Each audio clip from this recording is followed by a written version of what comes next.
Welcome to my channel. இன்றைக்கி என்ன video பார்க்க போகிறோன்னா, நம்ம ஏற்கனவே ஒரு வீடியோ போட்டிருந்தோம். மொளைக்கொட்டுக்கு நமக்கு சாரீ ஆர்டர் வந்திருக்கு ப்ளவுஸ் தைக்கிறதுக்காகன்னு சொல்லிட்டு. அதுதான் இன்றைக்கி என்ன மாதிரி டிசைன் வைக்க போகிறோன்னு சொல்லிட்டு அதுக்கு ப்ரிப்பரேஷன் மாதிரி பண்ணிடலான்னு சொல்லிட்டு தான் இந்த வீடியோ எடுத்திருக்கேன். இந்த சாரியை போன வீடியோலேயே பார்த்துருப்பீங்க. ஏற்கனவே ஒரு சாரீக்கு ப்ரிப்பரேஷன் பண்ணிட்டேன். இந்த மாதிரி ஒரு 4 சாரீ நமக்கு ஒரே மாதிரி டிசைனில் ஆர்டர் வந்திருக்கிறப்ப நம்ம முன்னாடியே டிசைன் ப்ளவுஸுக்கு அந்த டிசைன்ஸ்லாம் கட் பண்ணி அதை தச்சு வச்சுட்டு ப்ளவுஸ் தைக்கும் போது கொஞ்சம் ஈஸியாக இருக்கும். அதனால தான் நான் இந்த மாதிரி பண்ணிட்டேன். ஒரு சாரீனா அப்போவே நம்ம தச்சுக்கிடலாம். இப்போ நம்மக்கிட்ட 4 சாரீ இருக்கிறனால 4க்குமே நான் ஃபுல்லாக எல்லாத்துக்குமே ப்ரிப்பரேஷன் மாதிரி பண்ணிடலாம் டிசைனுக்காகன்னு சொல்லிட்டு ஏற்கனவே ஒரு சாரீக்கு பண்ணிட்டேன். இது 2வது சாரீ. அதை தான் வீடியோ எடுத்திருக்கேன். சாரீலேருந்து முதல்ல ப்ளவுஸை தனியாக கட் பண்ணி எடுத்துக்கலாம். நம்ம சாரீலேருந்து கட் பண்ணி தான் ப்ளவுஸுக்கு டிசைனே வைக்க போகிறோம். ஃபுல்லுமே நம்ம கொஞ்சம் ஹெவியாக டிசைன் வைக்கிறதா இருந்தால் சாரீலேருந்து தான் கொஞ்சம் நிறையா கட் பண்ணுற மாதிரி வரும். அந்த மாதிரி தான் இருந்தாலும் நான் சாரீ சின்னதாகிடக்கூடாதுன்னு சொல்லிவிட்டு கொஞ்சம் ஒரு கஞ்சமாகவே தான் நான் கட் பண்ணியிருக்கேன்.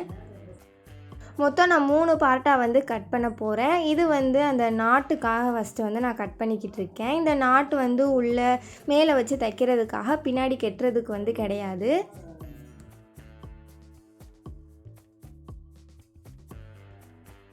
இந்த கட்டிங் நம்ம ஸ்கொயர் ஷேப்பில் கட் பண்ணிவிட்டு அது ஒரு டிசைன் தைக்கிறதுக்காக இது கட் பண்ணிக்கிட்டேன்.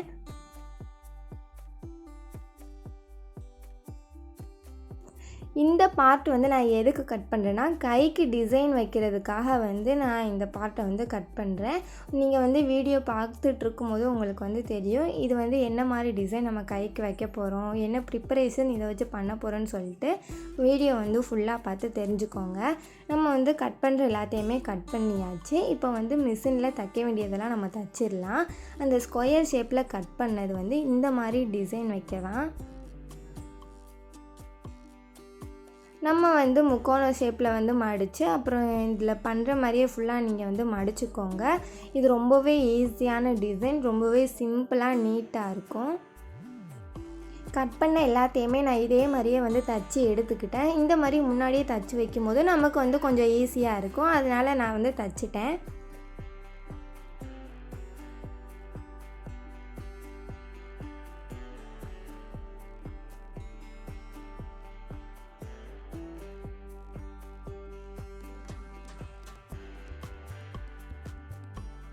ஃபுல்லாக தச்சு முடிச்சாச்சு. அதுக்கப்புறம் அந்த ஜாயிண்ட்டாக இருக்கிற நூலை கட் பண்ணிவிட்டு எக்ஸ்ட்ரா இருக்கிற துணியை ஃபுல்லாக நம்ம கட் பண்ணி எடுத்துக்கலாம். அப்போ தான் பிசுறு தெரியாது. நம்ம பெரிய லேஸாக வைக்க போகிறதில்ல, சின்ன லேஸாக தான் நம்ம வைக்க போகிறோம். அதுக்கப்புறமா நம்ம நாட்டு தான் தைக்க போகிறோம். எல்லாருக்குமே நாட்டு எப்படி தைக்கிறதுன்னு தெரியும். நம்ம பிசுறு தெரியாமல் உள்ளே விட்டு தான் நம்ம வெளியே இழுக்க போகிறோம். அந்த மாதிரி மெத்தடில் தான் இந்த நாட்டு நான் ரெடி பண்ண போகிறேன். இது பின்னாடி கெட்டுறதுக்கு இல்லைன்னு நான் சொல்லிட்டேன். இது டிசைன் வைக்க தான் இந்த நாட்டு நான் ரெடி பண்ணுறேன்.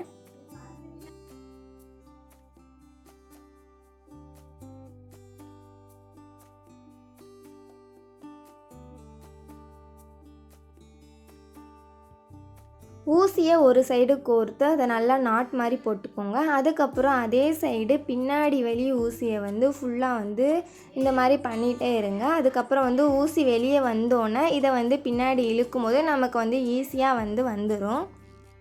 இந்த மெத்தட் உங்களுக்கு பண்ண தெரிலனா தனியாக ஏதாவது வீடியோ இருக்கும், அதை பார்த்து இது பண்ணிக்கோங்க. அப்படி உங்களுக்கு இது கஷ்டமாக இருந்துச்சு, புரியலை அப்படின்னா எப்பயும் போல் நார்மலாக மடித்து இந்த மாதிரி நாட் டிசைன் ரெடி பண்ணிக்கிடலாம். ஸ்டார்டிங்கில் இது கொஞ்சம் கஷ்டமாக தான் இருக்கும். அதுக்கப்புறம் இது ரொம்பவே ஈஸியாக இருக்கும். ஊசியை நம்ம இழுத்தோன்னா ஊசியை மேலே நம்ம டைட்டாக பிடிச்சிட்டு இப்படி இழுக்கும் போது நமக்கு பிசுறு இல்லாமல் உள்ளது வந்துடும். இது ரொம்பவே ஈஸியான மெத்தட். பார்க்க கொஞ்சம் கஷ்டமாக இருக்கும், ஆனால் ஈஸி தான். நீங்கள் இந்த மாதிரி நாட்டு ட்ரை பண்ணுங்கள். அதே நம்ம பின்னாடி கெட்டணுன்னா சின்ன தையலாக குட்டியாக போட்டுட்டு அதுக்கப்புறம் பண்ணால் ஒல்லியாக அழகாக நீட்டாக இருக்கும். எப்படியோ கஷ்டப்பட்டு எல்லாமே நான் ரெடி பண்ணிட்டேன். அதுக்கப்புறமா ஊசியவும் அந்த சைடு இருக்கிற பிசுரையும் கட் பண்ணியாச்சு. டிசைன் பார்த்த கையோட சேலையை முந்தானி அடைச்சிடலான்னு சொல்லிட்டு பின்னாடி தான் அடிச்சிட்டு இருந்தேன். நான் தையல் போட்டேன். முன்னாடி வந்து கொஞ்சம் டிசைன் இருந்துச்சு, அதோட பின்னாடி வந்து ஒரு தையல் போட்டாச்சு. தெர்மாக்கோலை வச்சு ஒரு பால் மாதிரி ஒரு டிசைன் வருமா, அந்த டிசைன் தான் நம்ம வந்து பண்ண போகிறோம். கடையில் வந்து உருண்டையாக பெருசாக கொஞ்சம் பால் கிடைக்கும், அது வேணால் நீங்கள் வந்து வாங்கிக்கிடலாம். உங்களுக்கு வந்து அவசரம் அந்த மாதிரி பால் கிடைக்கலன்னா இந்த மாதிரி தெர்மாக்கோல் வச்சு நீங்கள் ரெடி பண்ணிக்கிடலாம். ஒரே சைஸுக்கு இந்த மாதிரி சின்னதாக வந்து கட் பண்ணிக்கோங்க. நான் வந்து ஒரு டிசைன் கைக்கு வைக்க போகிறேன் அப்படின்னு சொல்லியிருந்தால, அது வந்து இந்த டிசைன் தான். இப்படி தான் வந்து ஸ்கொயர் ஷேப்பில் சின்னதாக கட் பண்ணிவிட்டு உள்ளே தெர்மாக்கோல் வச்சு அதுக்கப்புறமா நூலை வச்சு நல்லா டைட்டாக சுற்றிட்டு பூ கட்டுற மாதிரி வந்து ஃபுல்லாக வந்து கட்டிட்டேன். அதுக்கப்புறமா அந்த நூலை ஒட்டை கட் பண்ணாமல் கொஞ்சம் லைட்டாக நூல் விட்டு வந்து கட் பண்ணிடுங்க. கீழே உள்ள பிசுறெல்லாம் நம்ம லாஸ்ட்டாக வந்து கட் பண்ணிக்கலாம். இந்த மாதிரி எந்த அளவுக்கு வந்து 2 சைடு கைக்கும் தேவையோ, ஒரு சைடு கைக்கு வந்து ஒரு 10 வைக்கலாம். நம்ம ரொம்ப பக்கத்தில் வைக்கக்கூடாது, கொஞ்சம் லைட்டாக டிஸ்டன்ஸ் விட்டு வைக்கும்போது கொஞ்சம் நீட்டாக இருக்கும். நான் இன்றைக்கி வந்து அந்த மாதிரி தான் வந்து பண்ண போகிறேன். எல்லாமே ஒரே கலர் சாரீ தான், அதனால ஒரு சாரியில் கட் பண்ணும்போது இவ்வளோ கிடைக்குதுன்னு சொல்லிவிட்டு அது எல்லாத்தையுமே நான் ரெடி பண்ணி வச்சுக்கிட்டேன். கொஞ்சம் வந்து மிஞ்சி குறைய இருக்குன்னு சொல்லிவிட்டு எல்லாமே வந்து ரெடி பண்ணியாச்சு. இது ரொம்பவே ஈஸி தான். உங்களுக்கு இது கஷ்டமாக இருந்துச்சுன்னா கடையில் வந்து இதுக்குன்னே ஒரு பால் மாதிரி இருக்கும், அதை வந்து வாங்கி நீங்கள் இதை மாதிரி பண்ணிக்கலாம். ஆனால் எல்லாத்துக்குமே இதே மாதிரி மெத்தட் தான், நூலை வச்சு தான் சுற்றி கட் பண்ணிக்கிறணும். அப்புறம் பின்னாடி உள்ள பிசுரெல்லாம் இந்த மாதிரி ரொம்ப ஒட்டை கட் பண்ணாமல் வந்து இந்த அளவுக்கு வந்து கட் பண்ணி எடுத்துக்கிட்டேன்னா,